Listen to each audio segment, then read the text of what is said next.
it's Windows 10 or 11 screen brightness control not working.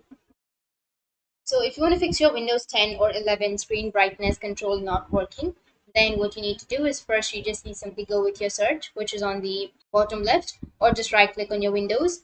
And from here you can go with device manager. Under your device manager, you'll have display adapters. Just enlarge the display adapters and then select your display adapter. Right click on it and you will have update driver option. You just need simply go and update your drivers.